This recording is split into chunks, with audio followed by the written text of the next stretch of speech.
জ্ঞান ফিরিতেই দেখি হাত পা বাঁধা অবস্থায় পড়ে আছি। বুঝতে আর বাকি রইল না আমি কোথায় আছি। 3 তলার একটা রুমে হাত পা বাঁধা অবস্থায় বন্দি হয়ে আছি, সাথে মুখটাও বাঁধা আছে। মুখটা খোলা থাকলেও কোনো লাভ নেই। এখান থেকে চেঁচালেও কেউ আমার আওয়াজ শুনতে পাবে না। এই বাড়িতে 1 নয় 2 নয়, পুরো 9 জন কাজের লোক আছে। তারা শুধু দোতলা পর্যন্ত আসতে পারে, 3 তলায় আসার কোনো অনুমতি নেই। সকালে নাস্তার টেবিলে একটু ভুল হয়েছিল, তার শাস্তিস্বরূপ আমার এই পরিস্থিতি। থাপ্পড় মারাতে গালের এক সাইড কেটে রক্ত জমে আছে, সেখানটা খুব জ্বালা করছে। হাত দুটো পিচ করে বাঁধা অবস্থায়। এই অবস্থাতে থাকতে থাকতে আমার পুরো শরীর অবশ হয়ে আসছে। যতক্ষণ পর্যন্ত না উনি অফিস থেকে ফিরছেন ততক্ষণ পর্যন্ত আমাকে এই অবস্থায় থাকতে হবে। উনিটা আর কেউ নয়, আমার স্বামী আকাশ চৌধুরী। আমার নাম রিয়া খন্দকার, বিজনেসম্যান নাসির খন্দকারের একমাত্র মেয়ে। মা সেই ছোটোবেলায় মারা যায় জ্বর হয়ে। বাবাই আমাকে খুব স্নেহে লালন পালন করে। মা না থাকা সত্ত্বেও বাবা 2 হাতে আগলে রেখেছিলেন। এবার আমার অনার্সের এক্সাম কমপ্লিট হয়েছে, আজ রেজাল্ট বেরোবার কথা। আমার অনেক স্বপ্ন, মাস্টার কমপ্লিট করে বাবার বিজনেসের দেখাশোনা করব। বাবা বললেন, মেয়ে বড় হলে বাবার একমাত্র দায়িত্ব হলো তাকে বিয়ে দেওয়া। তুই এখন বড় হয়েছিস, তোকে বিয়ে দিয়ে আমি আমার দায়িত্ব পূরণ করতে চাই। আমি বললাম, আমি যদি রেজাল্ট ভালো করি তাহলে আমি মাস্টার কমপ্লিট করে তোমার পাশে দাঁড়াবো। বাবা হেসে বললেন, আমার মেয়ে অনেক বড় হয়ে গেছে, বাবার দায়িত্ব নিতে চায়। আগের রেজাল্ট বের হোক, তারপর দেখা যাবে। সকাল থেকে আকাশটা বেশ মেঘলা হয়ে আছে। বাবা বললেন, বৃষ্টি হতে পারে, তুই বরং রহিমকে সাথে করে নিয়ে যা। এই বলে বাবা অফিসে চলে গেলেন। রহিম হলো বাবার গ্রামের বাড়ির এক দূর সম্পর্কের আত্মীয়। আমি দাদু বলে ডাকি, আমাকে আদর করে খুকুমণি বলে ডাকে। বাবার কথা মতো আমি রহিম দাদুর সাথে কলেজে যাওয়ার জন্য রওনা দিলাম। কিছু দূর এসে মোড় ঘুরতেই সামনে থেকে একটা BMW গাড়ি এসে ধাক্কা দিল আমাদের গাড়িকে। তখন খুব জোরে বৃষ্টি হচ্ছিল, সামনের কোনো কিছু ভালো করে দেখা যাচ্ছে না। গাড়ি থেকে রহিম দাদু বেরিয়ে গাড়ির সামনে কতটা ক্ষতিগ্রস্ত হয়েছে দেখছেন। তারপর সামনের দিকে তাকিয়ে বললেন, বাবা একটু দেখে গাড়ি চালাও, এখন তো বড় একটা অ্যাক্সিডেন্ট হয়ে যেত। সামনের গাড়ি থেকে একজন অল্প বয়সী হ্যান্ডসাম সুদর্শন যুবক বের হয়ে রহিম দাদুর কলার ধরে রাশভারী গলায় বলল, আমাকে গাড়ি চালানো শেখাচ্ছিস? আমি ভালো করেই গাড়ি চালাচ্ছি, বরং তুই ঠিকভাবে চালাচ্ছিস না, আবার আমাকে জ্ঞান দিচ্ছিস? চোখে কম দেখলে কে বলেছে গাড়ি চালাতে? আমি দেখে চুপ করে থাকতে পারলাম না। গাড়ি থেকে নেমে এসে বললাম, এই যে মিস্টার, ওনার কলার ছাড়ুন। বড়দের সাথে কিভাবে কথা বলতে হয় সেটা জানেন না? একে তো দোষ নিজে করেছেন, কোথায় মাপ চাইবেন তা না, উল্টা ওনার কলার ধরে শাসাচ্ছেন। কেমন মানুষ আপনি? আক্কেল জ্ঞান বলতে কিছুই নেই আপনার। দেখলাম আমার কথায় কাজ হলো, লোকটা কলার ছেড়ে দিল। তবে চেহারায় রাগ তীব্রভাবে ফুটে উঠেছে। আমার দিকে অগ্নিদৃষ্টি করে তাকিয়ে আছে। ওর ফর্সা চেহারাটা রাগে লাল হয়ে গেছে। তারপর আমার দিকে তাকিয়ে থেকেই রহিম দাদুর কাছে ক্ষমা চাইল। ওকে দেখে আমার মনে হচ্ছিল আমাকে যেন এখনই কাঁচা খেয়ে ফেলবে। রহিম দাদু আমার দিকে তাকিয়ে বলল, চলো খুকুমণি, তোমার কলেজে দেরি হচ্ছে। আমিও তখন এক প্রকার গাড়িতে বসে হাঁপ ছেড়ে বাঁচলাম। রহিম দাদু গাড়ি ছেড়ে দিল। তখনও লোকটা ওইখানে দাঁড়িয়ে আমাদের গাড়ির দিকে তাকিয়ে আছে। মনে মনে লোকটার কথা ভাবছি, মানুষ এতটা রাশভারী গম্ভীর হতে পারে এই প্রথম দেখলাম। আর আমার দিকে এমন করে কেন তাকিয়েছিল, যেন আমাকে আপাদমস্তক জরিপ করে নিল। আমার কথাগুলো শুনে কোনো উত্তর কেন করল না? চেহারা আমার চোখের উপর ভাসছে। দেখতে খুব হ্যান্ডসাম, সুদর্শন, যে কোনো মেয়ে প্রথম দেখাতেই প্রেমে পড়ে যাবে। দেখলে শুধু দেখতেই মন চায়। এসব কি ভাবছি আমি? ধুর, কি আবোল তাবোল ভাবছি আমি, মনে মনে হেসে উঠলাম। এক সময় কলেজে চলে এলাম। কলেজের ভেতর গিয়ে রেজাল্ট দেখে মনে মনে খুব খুশি হলাম, কারণ আমি ভালো রেজাল্ট করেছি। গাড়ির কাছে আসতেই দাদু জিজ্ঞেস করল, কি খুকুমণি, রেজাল্ট কেমন হলো? আমি বললাম, খুব ভালো হয়েছে, তোমাদের দোয়ায়। দাদু বলল, তাহলে মিষ্টি খাওয়াতে হবে আমাকে। আমি বললাম, নিশ্চয়ই, চলো বনফুল মিষ্টির দোকানে যাই, বাবার পছন্দের মিষ্টি কিনতে হবে। হঠাৎ আমার চোখ আটকে গেল কিছু দূর দাঁড়িয়ে থাকা একটা কালো রঙের BMW গাড়ির দিকে। এটা সেই গাড়িটা না? সকালে আমার গাড়ির সাথে ধাক্কা লেগেছিল?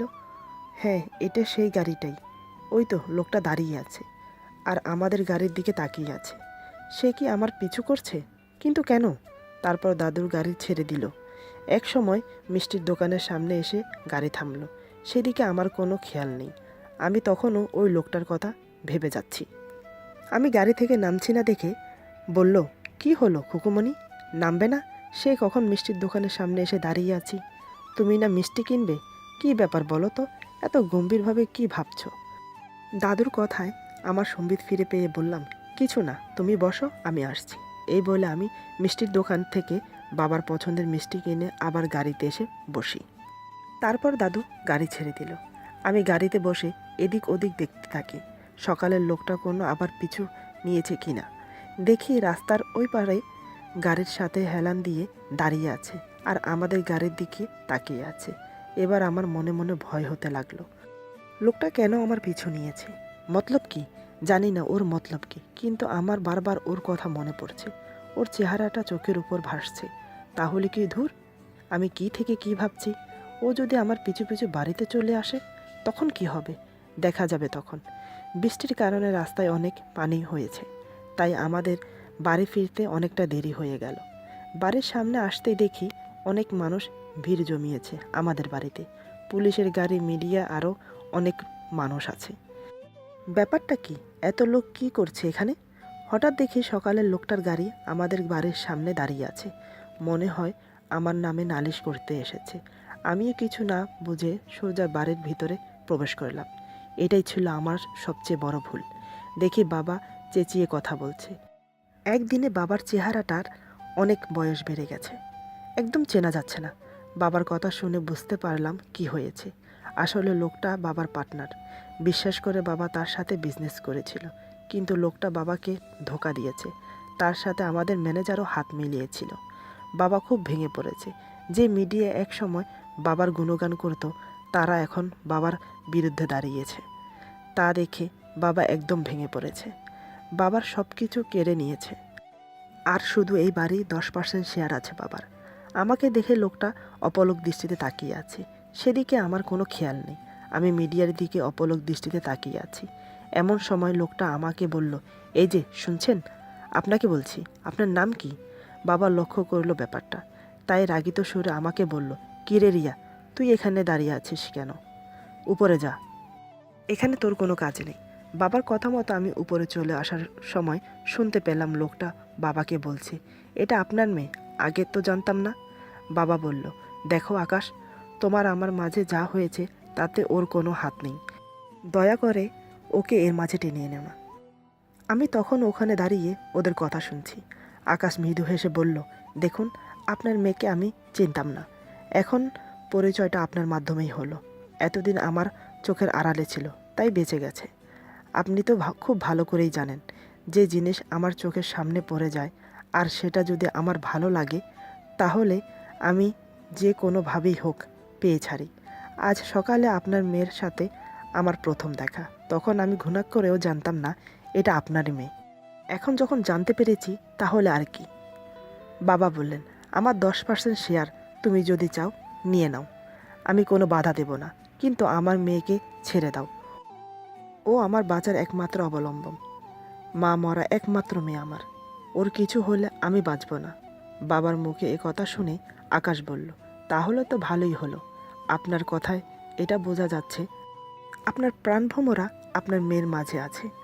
আপনাকে দুর্বল করার জন্য আপনার মেয়েকে আমার চাই। আর এমনিতেও ওকে আমার পছন্দ হয়েছে। আকাশ চৌধুরীর নজরে আপনার মেয়ে পড়েছে, সেটা তো আপনার মেয়ের কপালের ভাগ্য। সামলে রাখবেন। এই বলে সেদিনের মতো আকাশ চৌধুরী চলে গেল। আমি দোতলার সিঁড়ির কাছে দাঁড়িয়ে সব শুনেছি। সোজা রুমে গিয়ে দরজা বন্ধ করে দিলাম।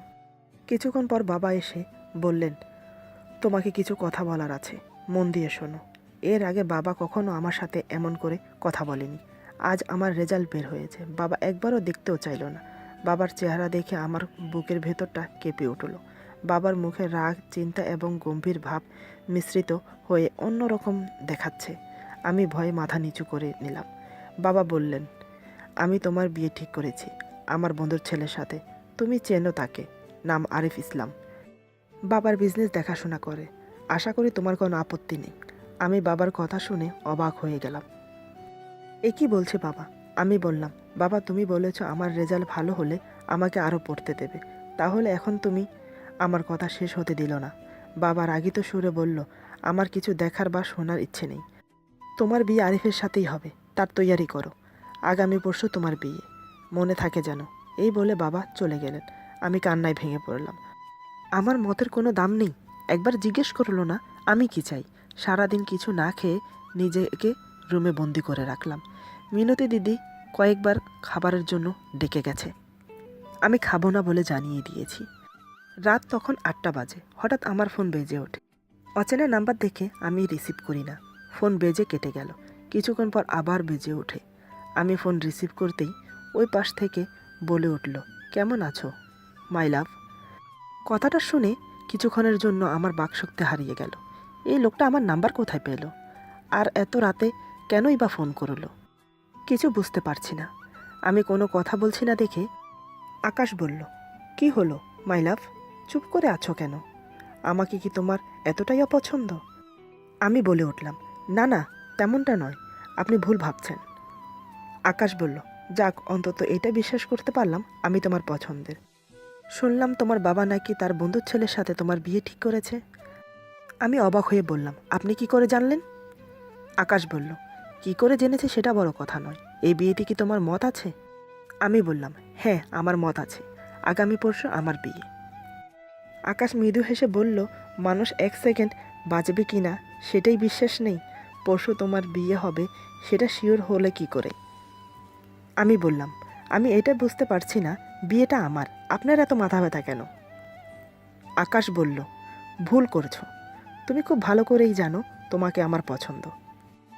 আকাশ চৌধুরী যে জিনিস একবার পছন্দ করে মন থেকে চায় সেটা যে করেই হোক আদায় করে। আরেকটা কথা, সকাল থেকে এই পর্যন্ত কিছুই খাওনি কেন? আর কিসের জন্য কাঁদছিলে? ওর কথা শুনে আমি রীতিমতো অবাক। ও কি করে জানলো আমি সকাল থেকে কিছু খাইনি আর আমি কান্না করছি? আমি বললাম, 1 মিনিট, আপনি কি আমার উপর নজর রাখছেন? এ কথা বলে আমি জানলার পাশে দাঁড়িয়ে বাইরে দেখছি। আকাশ বলল, জানলার দিকে তাকিয়ে কোনো লাভ নেই, তার চেয়ে ভালো বসে পড়ো। তুমি যে আমার মাই লাভ, তোমার ব্যাপারে এমনি আমি সব কিছু জেনে যাই। এখন লক্ষ্মী মেয়ের মতো উঠে খাবার খেয়ে ঘুমিয়ে পড়ো। ও, আরেকটা কথা, আমি যেভাবে বলবো সেভাবেই চলবে, তাহলে কোনো সমস্যা হবে না। কাল নিশ্চয়ই বিয়ের শপিং করতে যাবে। লাল কালারের বেনারসি কিনবে, কারণ লাল কালার আমার খুব পছন্দের। ঘুমিয়ে পড়ো, গুড নাইট মাই লাভ। এই বলে আকাশ ফোন কেটে দিল। আমাকে কিছু বলার সুযোগও দিল না। ওর কথায় আমি অবাক হয়ে আছি। আমার বিয়ের কথা আমি আর বাবা ছাড়া আর কেউ জানে না, তাহলে আকাশ কিভাবে জানলো? আমি সকাল থেকে খাইনি, কান্না করছি, এসব কিভাবে জানলো? আর আমি জানলা দিয়ে দেখছি সেটাও কিভাবে বুঝলো? তারপর আমি আর কিছুক্ষণ ওভাবে বসে থেকে রাতের খাবার খেয়ে নিলাম। তারপর রুমে এসে ঘুম আসছে না দেখে একটা বই নিয়ে বসলাম।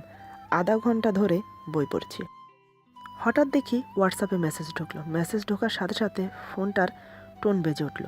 আমি মেসেজটা চেক করে আরও অবাক হয়ে গেলাম।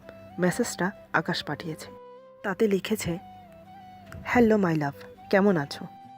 আমার কথা মতো রাতে খাবারের জন্য ধন্যবাদ, কিন্তু এখন তুমি কি করছো? ঘুম না গিয়ে বই পড়ছো? ঘুমিয়ে পড়ো, সেটার তোমার শরীরের জন্য ভালো। এই 2 দিন তোমার হাতে সময় আছে নিজেকে নিজের মতো করে উপভোগ করা। বিয়ের পর হয়তো তুমি সেই সুযোগটা আর পাবে না। এখন বইটা বন্ধ করে লক্ষ্মী মেয়ের মতো শুয়ে পড়ো। গুড নাইট মাই লাভ। মেসেজটা পড়ে আমি আরও অবাক হয়ে গেলাম। আমার প্রতিটা পদক্ষেপ নজর রেখেছে, কিন্তু কিভাবে কিছুই বুঝতে পারছি না। জানি না কি মনে হতে বইটা বন্ধ করে রেখে শুয়ে পড়লাম। সকালে ঘুম থেকে উঠে দেখি হোয়াটসঅ্যাপে আরেকটা মেসেজ এসেছে। আমি মেসেজটা পড়ছি। গুড মর্নিং মাই লাভ, কেমন আছো? অসংখ্য ধন্যবাদ আমার কথা মতো রাতে ঘুমিয়ে যাওয়ার জন্য। এভাবে আমার কথা মতো চলো, তাহলে জীবনে ভালো করে উপভোগ করতে পারবে। আমার কথার অবাধ্য হবে এমন চিন্তাধারা কখনো মাথায় এনো না। আরেকবার মনে করিয়ে দিচ্ছি, বিয়ের শাড়ি লাল বেনারসি হবে, মনে থাকে যেন। লাল আমার ফেভারিট কালার। বাই মাই লাভ। মেসেজটা পড়ে খাটের উপর বসে পড়লাম। কিছুই বুঝতে পারছি না আমার সাথে কি হচ্ছে। ব্যাপারটা বাবাকে জানানো উচিত। মনে মনে স্থির করলাম বাবাকে বলবো, কিন্তু আবার ভাবলাম এমনিতে বাবা অনেক টেনশনে আছে, এখন আমার কথা শুনে আরও ভেঙে পড়বে। তাই আমি বলবো না ভেবে সিদ্ধান্ত নিলাম। এটাই আমার সবচাইতে বড় ভুল ছিল। বাবাকে যদি তখনই বলে দিতাম, তিনি নিশ্চয়ই ব্যাপারটা সামলে নিতেন। না বলার কারণে আজ পর্যন্ত পস্তাচ্ছি। সকাল 10টায় শপিং করার জন্য বাবার পরিচিত বন্ধুর দোকানে গেলাম। ওখানে গিয়ে আরেক কাণ্ড। আমি যাওয়ার আগে কে যেন এসে আমার জন্য বিয়ের শাড়ি পছন্দ করে সাইড করে রেখে গেছে। আঙ্কেল বললেন, তুমি আসার কথা, তাহলে তোমার আগে কে এসেছিল? দোকানে এক স্টাফকে ডেকে জিজ্ঞেস করলেন যে এসেছিল তার কোনো অ্যাড্রেস লেখা হয়েছে কি না। স্টাফ ছেলেটি বলল, লোকটি ম্যাডামের নাম বলে শাড়ি চয়েস করে রেখে চলে গেছেন। অ্যাড্রেস জিজ্ঞেস করতেই বললেন ওনার বাবার অফিস থেকে এসেছেন। আমি বললাম, হয়তো বাবা ওনার কোনো কর্মচারীকে পাঠিয়েছেন শাড়ি পছন্দ করার জন্য। আপনি একটা কাজ করুন, শাড়িগুলো আমাকে দেখান। তারপর স্টাফ ছেলেটা বাছাই করা শাড়িগুলো আমার সামনে নিয়ে এসে রাখলো। শাড়িগুলো দেখে আমি হাঁ হয়ে আছি। এত সুন্দর শাড়ি আমি নিজেও কোনো দিন পছন্দ করতে পারতাম না। মানতে হয় লোকটার পছন্দ আছে। একটা শাড়ি দেখার মতো। আমার থেকে বেশি আঙ্কেল অবাক হয়ে গেলেন। শাড়িগুলো দেখে তিনি বললেন, ওয়াও, যে পছন্দ করেছে তার চয়েস আছে বলা যায়। আমি একজন দোকানদার হয়েও এত সুন্দর শাড়ি পছন্দ করতে পারতাম না। মামুনি, তোমার পছন্দ হয়েছে? আমি বললাম, আঙ্কেল, সবগুলো শাড়ি প্যাক করে দিন। শাড়িগুলো আমার খুব পছন্দ হয়। যে আমার শাড়িগুলো পছন্দ করেছে তাকে ধন্যবাদ জানাবো সময় করে। তারপর আমি সবগুলো শাড়ি নিয়ে চলে এলাম। বাসায় এসে ভাবতে লাগলাম, আর মাত্র আজকের দিন আছে, কাল আমার বিয়ে। এমন সময় আকাশ ফোন করলো। আমি নাম্বার দেখে রিসিভ করলাম না। কেনই বা কথা বলবো, আজ বাদে কাল আমার বিয়ে। অন্যের ঘরে চলে যাব, ওর সাথে কথা বলে মায়া বাড়িয়ে কোনো লাভ নেই। তাই ফোনে রিং হয়েই যাচ্ছে, আমি ফোন রিসিভ করছি না। এভাবে অনেকক্ষণ ধরে ফোন বেজেই চলছে। ফ্রেশ হতে ওয়াশরুমে চলে গেলাম। প্রায় আধা ঘন্টা পর বেরিয়ে দেখি এখনও রিং হয়ে চলছে। এক প্রকার অধৈর্য হয়ে ফোনটা রিসিভ করলাম। আমি কিছু বলার আগে ওই প্রান্ত থেকে আকাশ গম্ভীর সুরে বলে উঠল, হ্যালো মাই লাভ। সেই কখন থেকে ফোন করছি, আমার ফোন রিসিভ না করার দুঃসাহস কোত্থেকে পেলে? আমি বললাম, 1 মিনিট, আপনার সমস্যা কি? ফোন রিসিভ না করার মানে কি বুঝতে পারছেন না? আমার আপনার সাথে কথা বলার কোনো ইচ্ছে নেই, তারপরও সেই কখন থেকে ফোন করেই যাচ্ছেন। আপনার মতলব কি? কি চান আপনি? আকাশ গম্ভীর এবং মৃদু হেসে বলল, আজ এই দুঃসাহস দেখিয়েছ, ভবিষ্যতে এমনটা কখনো করবে না, তাহলে আমার থেকে খারাপ কেউ হবে না। আর বাকি রইল আমার মতলব, আর আমি কি চাই সেটা তুমি সময় হলেই বুঝতে পারবে। এখন শুধু দেখে যাও। আমি বললাম, আমার দেখার বা শোনার কোনো ইচ্ছেই নেই। আমাকে ডিস্টার্ব না করলে আমি খুশি হব। কাল আমার বিয়ে, আমি অন্য ঘরে চলে যাব, তাই শুধু শুধু ফোন করে ডিস্টার্ব করবেন না। আকাশ বলল, সেটা পরে দেখা যাবে, কার ঘরের বউ হবে, কার সংসার করবে, এখন না হয় থাক। বিয়েতে লাল বেনারসি পরতে বলেছি। আমার পছন্দ অনুযায়ী লাল শাড়িগুলো কিনে খুব ভালো করেছো। শাড়িগুলো তোমাকে খুব মানাবে। আমি অবাক হয়ে শুনছি, ও কি করে জানলো আমার যতগুলো শাড়ি চয়েস হয়েছে সবগুলো শাড়ি লাল? আকাশ বলল, বিয়ের জন্য তৈরি হও, আমি এখন রাখি, বাই মাই লাভ। এই বলে আকাশ ফোন কেটে দিল। ওর কথা যত শুনছি ততই আমি ওর প্রতি দুর্বল হয়ে পড়ছি। কেন এমন হচ্ছে কিছুই বুঝতে পারছি না। দেখতে দেখতে সেদিন কেটে গেল। আজ আমার বিয়ে। আমাকে পার্লারের থেকে সাজিয়ে আনা হয়েছে। বিয়েটা বাড়িতে নয়, ক্লাবে হচ্ছে। সব কিছু ঠিকঠাকভাবে চলছে।